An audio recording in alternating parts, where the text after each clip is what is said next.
excited to be here at the Glamhive Live Style and Beauty Summit here at the gorgeous Albright Fashion Library in Los Angeles. It is a beautiful space, and what an incredible day of style and beauty talks it's been. I hope you've been enjoying it, and we have an incredible panel coming up for you next. Before we get there, I just want to say a big thank you to our sponsor, Mary Kay Global Design Studio, for their support, and I encourage you all to please interact with us on social media using the tag @Glamhive and the hashtag GlamhiveLive. So without further ado, I'm going to turn it over to our incredible moderator, Mandy Line, who's going to be talking about building character, insights from the industry's top costume designers. Take it away, Mandy. Oh gosh, here we go. I have to say, first of all, thank you for joining us. Thank you to our sponsor. Thank you to Glamhive. I'm kind of freaking out because we get to hang out in person. We look fabulous. It's kind of like the best date ever, right? So first of all, my name is Mandy Line. I've been a costume designer for 24 years. It's so funny, I'm only 20 years old. I've done shows such as Pretty Little Liars, The Bold Type, shooting through the pandemic. Everything's been so crazy. So today is such a fabulous day. First of all, I just want to make sure before we get into everything that we each introduce our Instagram handles. Mine is Mandy Line, MandiLine, and I also have a podcast and an Instagram live show, which I've interviewed two of you. Alex, you're next. So that's where you can find out all my information. So let's get it started. I'm going to introduce Soyon on. And by the way, these are like three of the top costume designers in the business. She is responsible for, my God, multiple Emmy award-winning costume designer. So You Think You Can Dance, American Idol, and just recently, your show blew up during the pandemic, Julie and the Phantoms, which pretty much if you turned it on, you would get like blasted with glitter and color and happiness. So first of all, thank you for being here. And how does it feel to have one of the biggest shows during the lockdown? Thank you for having me. Yes. Thank you, Glamhive, for having me as well. Having one of the biggest shows during the pandemic was really uplifting. Right? Like the amount of DMs that I got from the fans, we call them the Phantoms because Julie and the Phantoms, but it's Phantom. Shout out to the Phantoms. I love that. I mean, they are so creative themselves and so inspiring, and they just sent me the most amazing messages. Some of them were really heartfelt, and I'm just really during that time. yes. Right? And our demographic for that show was like teens all the way to people in their 40s, even grandparents. And it was just really great to get messages that this show really helped them through a tough time. Now, it was a musical? It was a music-based show. Okay. It wasn't a musical. It was a rock band. It was Ghosts. Halloween costumes, everybody. Yes, it was Ghosts. It was a rock band with a female lead singer, but there was also an all-boy rock band to start, called Sunset Curve. Okay.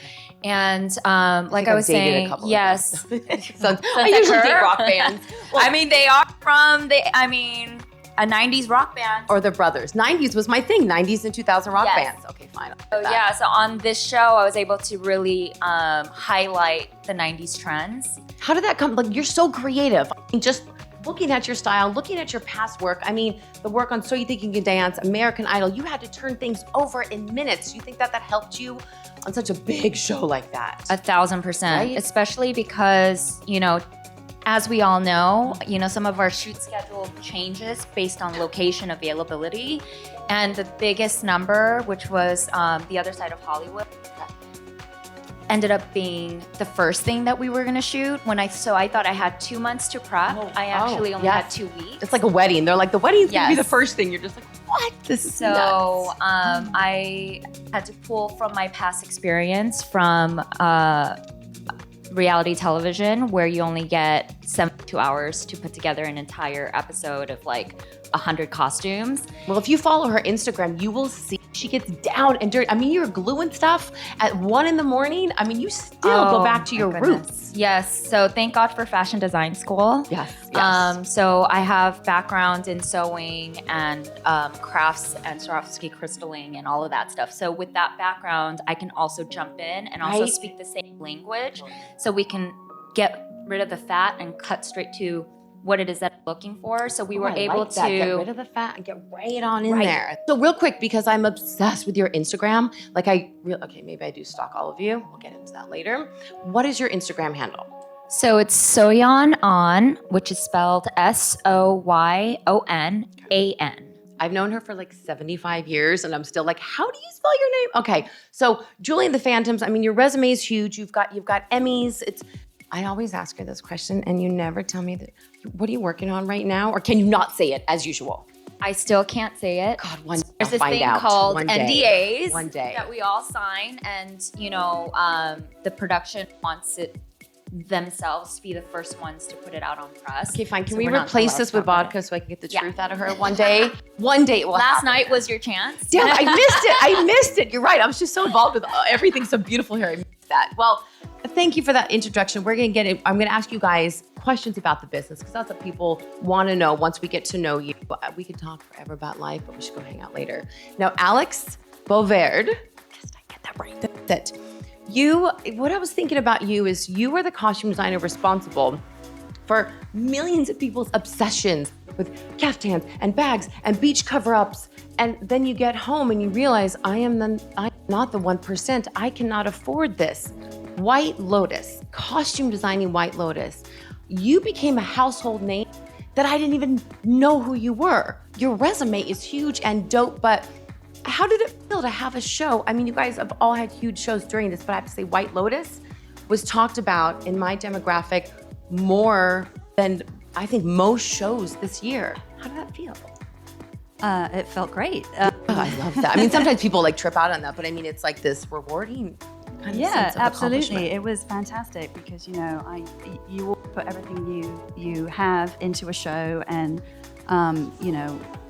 work every second of the day to make a lot of people happy. So yeah, it was really rewarding and affirming to hear that people like the show.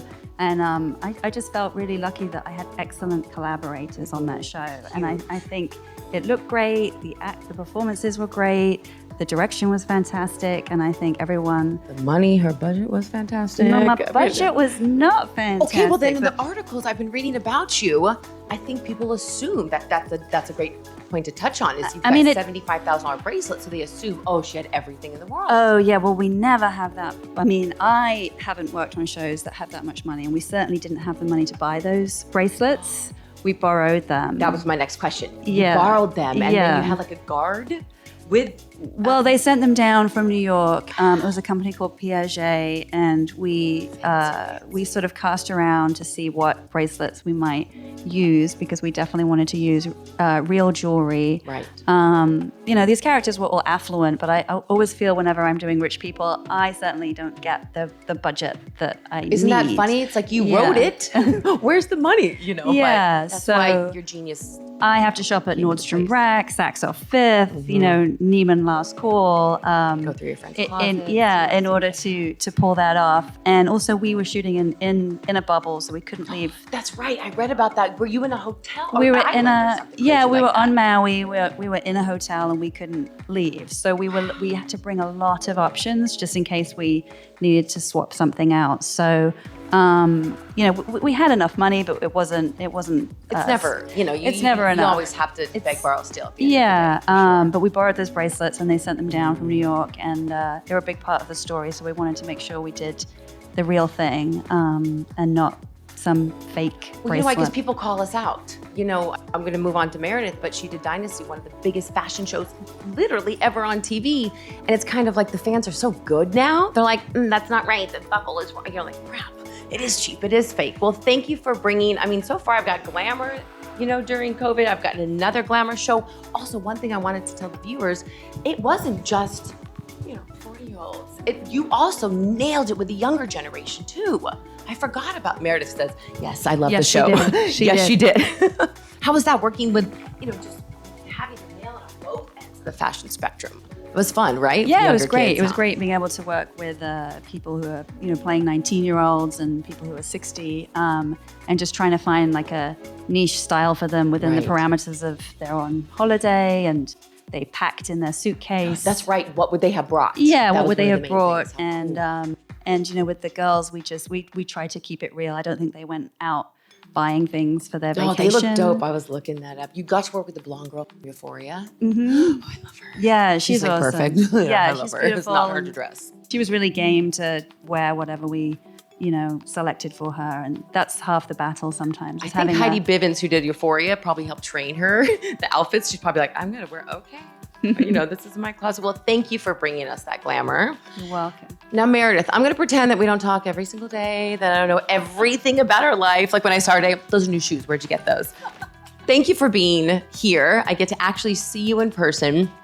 You are responsible for some of the prettiest shows on TV. Heart of Dixie, Rain, which if you haven't seen Rain, it's just such a modern sense of period writing, and what you brought to it was so now. Then doing Dynasty. Oh my God, Dynasty, I have to say, like I thought I had the most Instagram followers, and all of a sudden Meredith does Dynasty, and then I get the boot. That show blew up with fashion. We are gonna talk about impeachment, but Dynasty, that glam, talking about budgets, it's still hard work. I think a lot of people think that you just shop. I mean, can you touch on a little bit, like even just creating these characters and maintaining them?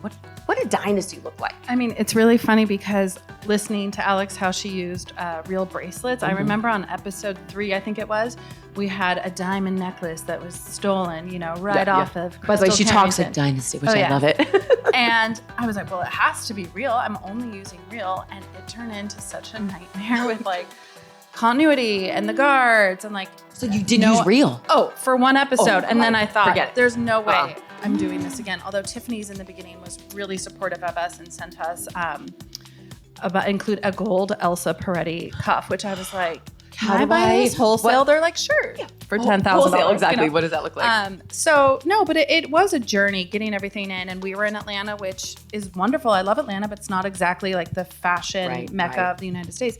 So there was a lot of online shopping, a lot of contacts that I made in Atlanta at the stores that would bring us pieces in. It was just the volume of what we needed was so insane on that show because, it's the old school network way where you're shooting 22 episodes. And then because it's Dynasty, everyone has, 6 changes an episode. So it's like, do the math. And a ball. And a ball. And a Meredith and I talk party. about they love throwing parties. Oh, Don't you want a fashion someone show? always is falling in a pool or getting shot. So you need all these multiples. So, I mean, that was really probably the biggest challenge was get pieces in, especially in the beginning where designers weren't as willing to send us stuff because they always want to test the waters and see how the show does. Like all in of the a sudden, city. oh They got yeah, nothing the first season. Now I mean, they're just Gossip Girl too. I was an assistant on Gossip Girl in the beginning. No one was sending us stuff until people saw what the show was. So, then I think people were really, I think a lot of it just because of Liz Gillies, who's the lead of Dynasty, and she was just bringing it, and her Instagram she blew just up. knew and, how to do and, it. Oh, that girl knows how to wear clothes. It's those I mean, young she people really and the does. posing. Yeah. It's funny because for my social media, everyone's like, Mandy, like you nailed it. I'm like, I kind of copy Meredith, her actors. I would say, can't you just pose like Liz? And I have the Pretty Little Liars going, what? Is this okay? And I'm like, yeah, but Liz does it this way. It's really, really fancy. So all that combination helped boost the show. For sure. And then, all of a sudden people caught on and it became really popular in Europe and South America. And all of a sudden designers were, come knocking at the door. But it takes a minute. So yeah. It takes a minute and an army. Yeah. To create all this. Now, Alex, I forgot. So we're going to get into a little bit of social media and how that's changed the face of the costume designer's branding. So Soyon, we got your Instagram. I know Instagram isn't the biggest thing in your life. What is your Instagram handle so people can see you? Sure, yeah. My Instagram is Alex Boved Sprouse. Can you spell your last name? Yeah, Thank you. so it's AlexBovaidSprouse. I just want to hear her talk all day. Can we just right? They're like ASMR, is that what it's called? It's just like, okay, fine. Next, and what is your handle? Your Instagram is so fun. Mine is Meredith_costumes. Speaking of the Instagram, you just finished impeachment. One of the most interesting thing is I'm looking at Meredith's resume. So you got fancy and glam and fancy and glam. Can you touch on a second what it was like to go into 90s corporate White House? What is that? Even though I know you secretly love doing the 80s and 90s, how did that feel for not being so over the top? Yeah, I mean, it was definitely flexing a different kind of muscle because I'm just used to accessories, jewelry. You can see More I and more. love jewelry, as do you. And it, you know, was like more and more handbags, shoes need to match the you know, jacket, everything. And then this was based in reality, which is 90s DC, not exactly, What is you that? know, the epitome of Reality. fashion. So No idea. what is the reality? No, doing a show that's like based on reality. So you're yeah. doing history. Yeah, this was a whole different ball game, but it was something I really wanted, and I wanted to try something new besides the high fashion shows. And you know, it's fashion in its own way. As we know, the 90s are very on trend right now. Oh, the scarves are like everything in the turtlenecks. And what I'm feeling, I yeah. would like go through Instagram and be like, "That's a dope turtleneck with a scarf on top." Okay, like. It's amazing what they did back then. Yeah, and what was so wonderful is just the research that I got to do on the show and looking for the trends. It's all right there. The photos are there, especially of, you know, Monica Lewinsky, Linda Tripp, Hillary Clinton, who was really fun to do. So it was just a different approach, and maybe not as high fashion as some of the other shows that I've done, but it was, I'm still really proud of it. And I think it's just taking, you know, something. It's about interpreting what was actually the historical photo of it and then making it work for TV too. So that was a fun journey.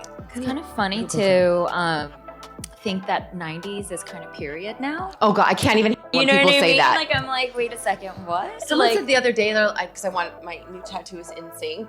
I'm single, that's weird. I want an in sync tattoo right there, and someone said, oh my God, there are songs like Justin's so vintage. Justin Timberlake's vintage?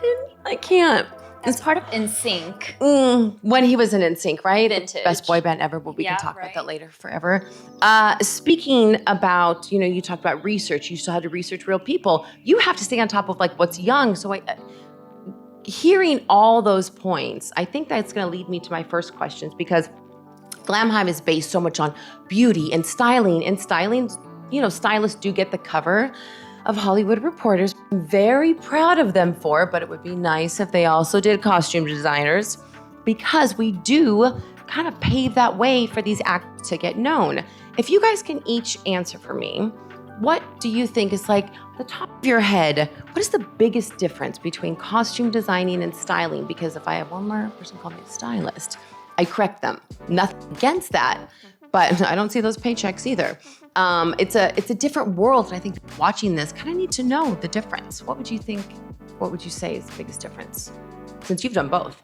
For me? Yeah. Okay, so I think the biggest difference is that as a costume designer, you are designing a character and you are telling a story through your clothing. So you have to, you know, get together with your director and your writers and then come up with something that would push the story forward without words being spoken. It's a feeling. Oh, say that again. Push the story forward without words being spoken. Nailed it. That's it. Okay, bye guys. Done. Thank you.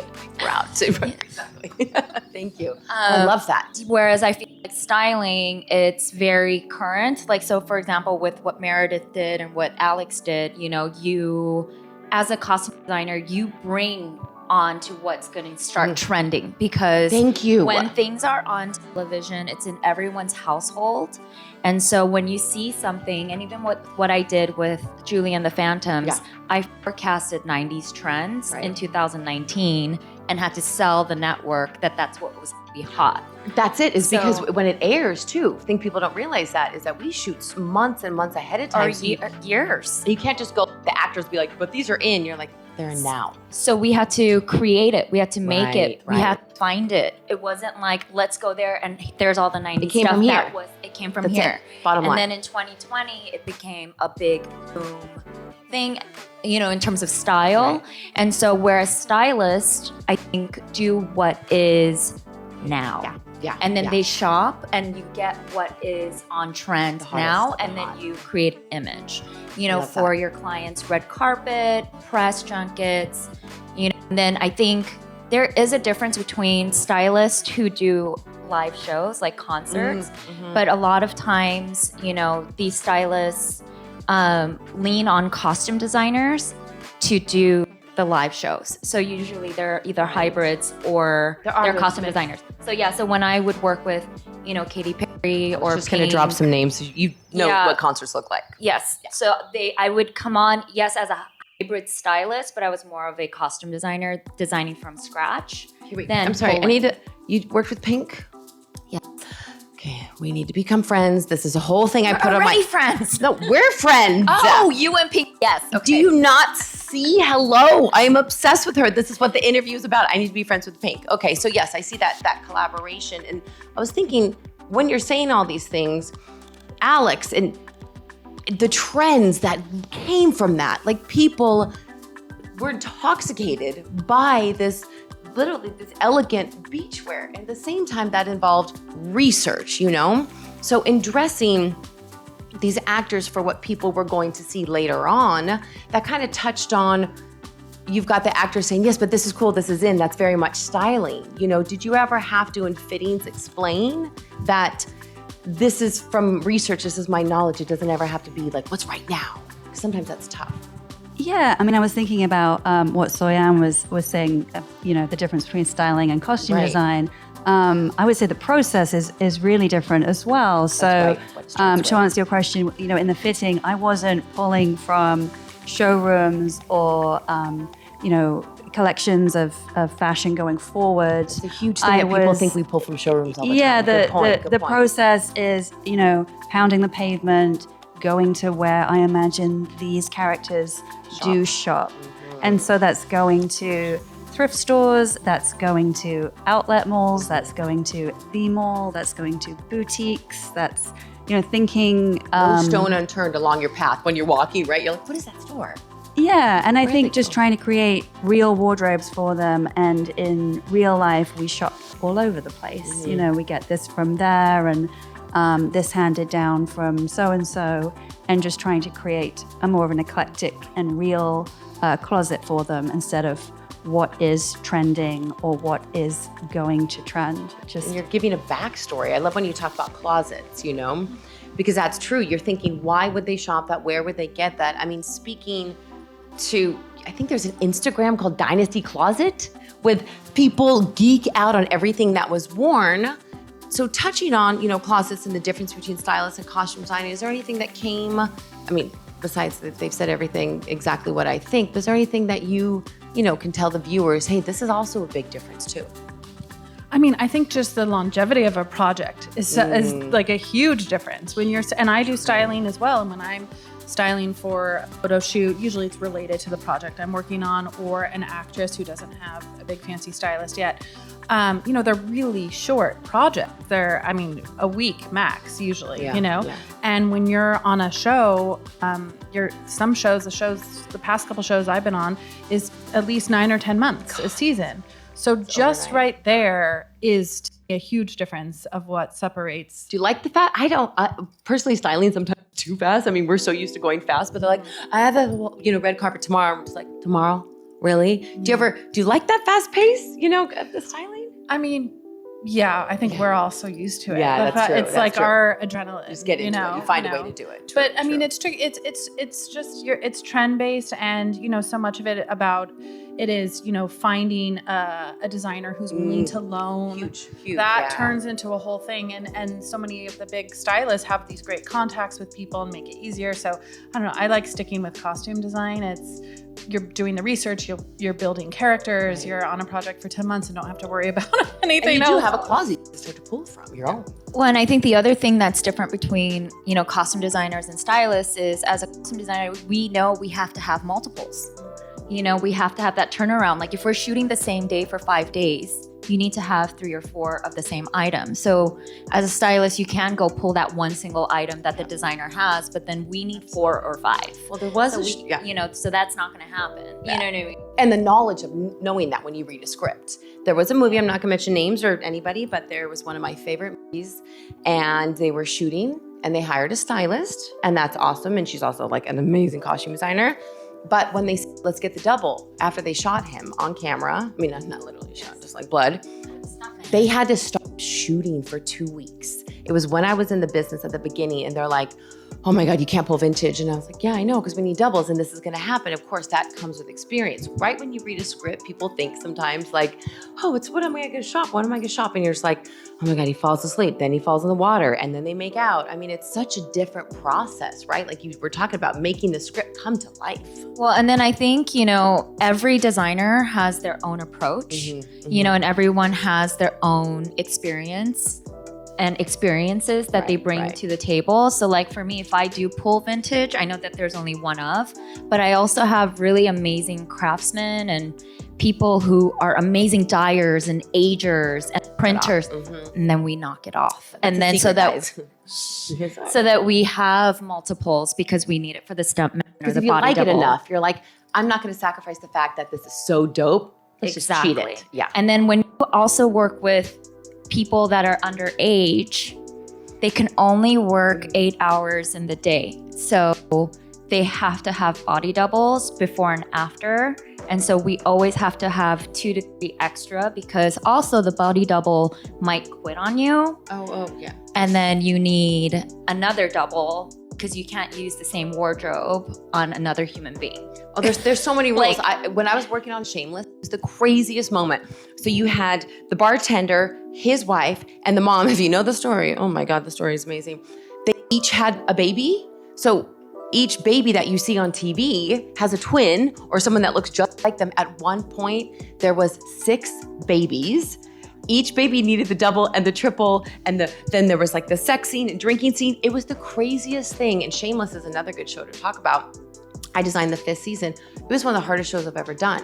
You think it's just like, oh, thrift or, you know, go to Walmart. We had to have 7 of everything because we would ship it to Chicago. Then there was always some spill or some catastrophe, but those are the ones as a costume designer you learn the most. My biggest peeve is mustard. Oh, Mustard does not come out of costumes, and these kids and people eat a hot dog and then mustard gets on it. Or you read in the script a spill. I always say spills aren't that funny. Yeah. Spills aren't that funny, guys. We have to go there. Speaking of moments, one of the questions I get asked a lot is like, was there one moment on your show? Was there one item? Was there a pink frilly thing that made you just take off as a costume designer? Have your show take off? Do you remember through your career? It doesn't have to be Julian Phantoms because everything was amazing. Was there that one item that became the buzz in your career? Or the one look, one party? I mean, you can say everything's fabulous that you do, Everything's fabulous. right? Everything. No, I think for me, I've had a really awesome career. I've been costume designing for 20 years, believe it or not. Wow. I'm also 24 too. Gosh, you're 24, I'm 28. We're on Earth. I mean, I'm in my 20s. What a young panel we have here. I know, but I think every project that I've done has been so uniquely different. Huge, I love that. And I have been so blessed to be able to cross the border, do TV, film, live shows, concerts, and styling. So I've done a lot of different things with a lot of different types and genres and There's clients. still a signature Soyon, like Yes, it's very, my signature. And then I think the best way to answer is my signature that everyone kind of calls me for is that kind of edgy, Are you not going to be like, I have a Western, I'm going to Soyon. Yeah. Unless you want edgy. Unless you got, like I always say, Rock and vampires. roll. If you want vampire cowboys, I'm in. You can call it this be perfect. Okay, so it's kind of just that's your mark. You know, besides the fact White Lotus, your resume, like I geeked out on it and it's so, I know everything they've done. Your resume is amazing. You guys can Google all of these costume designers. You can geek out on them.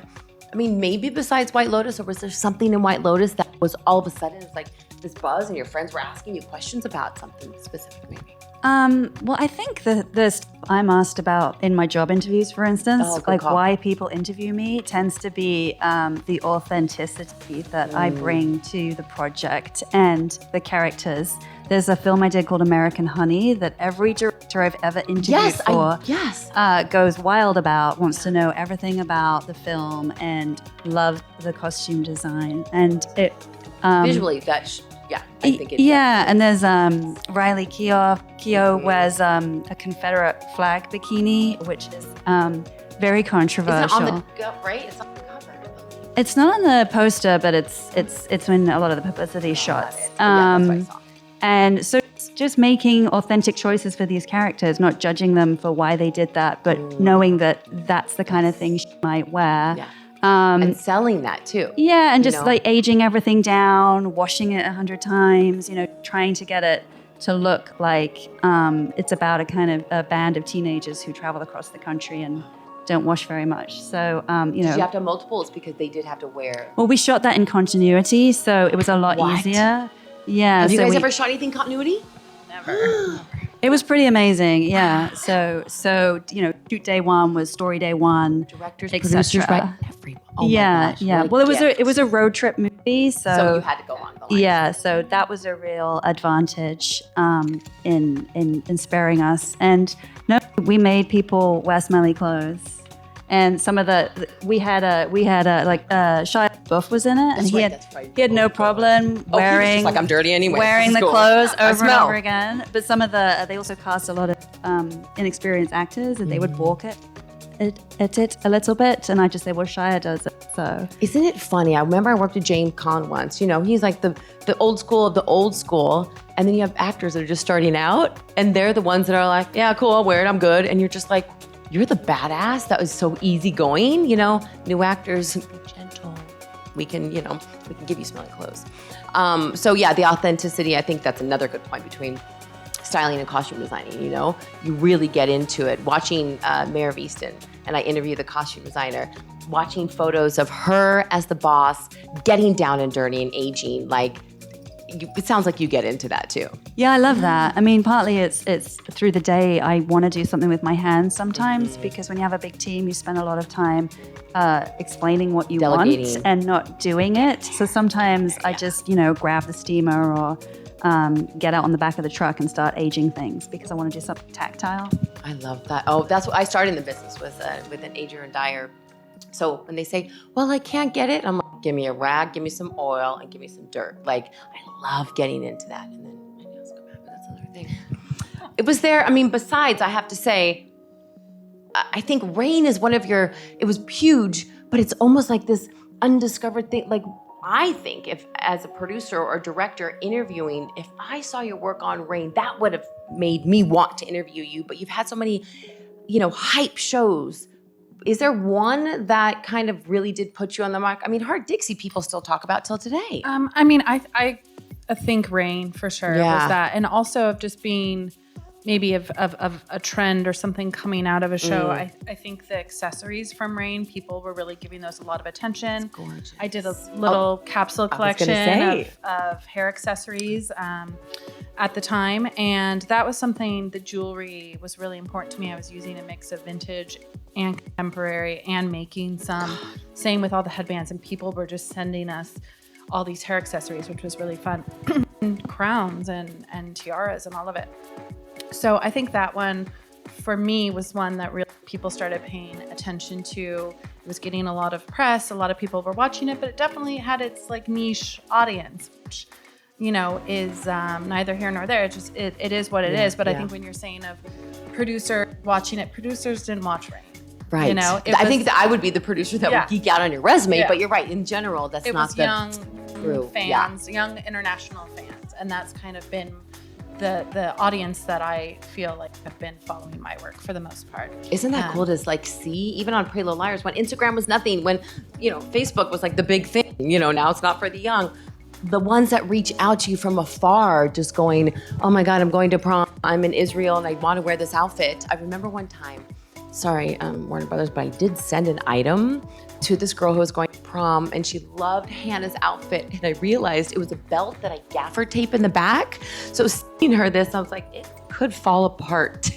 But these shows that have so much influence on trends from costume designing, I mean, I think that's what's changing in the industry. To touch on that, do you see what we do changing so much of the fashion out there as, influence? Because we look at street style. We look at what's happening in the runway, but we're also giving them the trends. I mean, I could just feel that myself. Do you see that happening also in our business? We are becoming these influencers. Oh, 100%. And when we've been talking about the shows like White Lotus that, blew up over the pandemic, I think people have really caught on to who we are and what we do.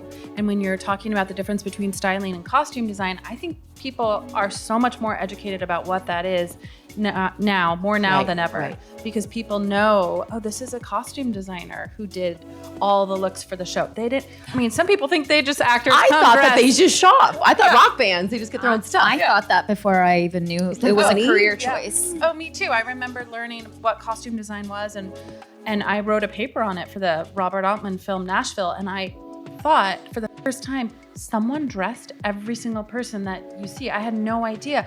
I honestly thought actors just, I didn't think about it. We didn't think about it. So for me, I feel like, speaking of Mandy with an Instagram and whatever, as costume designers, we're not like stylists where we can post pictures as they come out. You know, we're not allowed to. We're not allowed to. We sign a contract. And then also our shows don't come out until 2 years later. And then even after that, like a year or two later, and then even after that, we can't really post. You know what I'm saying? And I think that's why stylists have way more followers than costume designers, because we're more truly behind the scenes. True. I mean, Meredith does tip the scales with the amount of followers, so I think we're catching up. I mean, speaking about the knowledge of all the viewers watching and, you know, Variety calling us the influencers of 2021, it goes back into people now recognizing us, seeing our worth, seeing our work.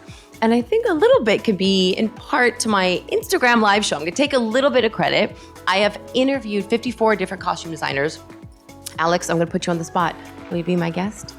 Absolutely. What if she said no? It'd be like me saying, will you get married? Let's do that. No. Okay. Well, if you guys want to see, I have so many different costume designers, including these two gorgeous costume designers here, about what they do, how they do it, how they got started.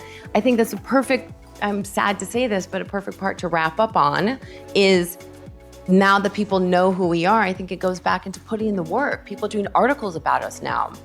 So I'm thankful to you guys for doing the work today and being here. And I think if there's anything I can say, you know, in closing is I'm so grateful that all your guys' work people are recognizing besides each other. You know, I think people are seeing it and don't stop. Well, and thank you, Glamhive, for putting us on a platform where we can share our stories. There's another point, exactly, is recognizing us. And then showing that there are costume designers that put in the hard work and dress all these people, you know. So I mean, Glamhive. Speaking of Glamhive, you know, people always say, oh my God, this is so glamorous. You look glamorous right now, but we're down and dirty working. Give us a phone call. So thank you guys so much. I'm gonna turn on my thousands of accessories over here, for being here today, for participating in this. And once again, you can Google, Instagram, all of us and really get to the backstory of who we are, because you're not going to forget this. Thank you again, Glamhive, and all of you guys watching.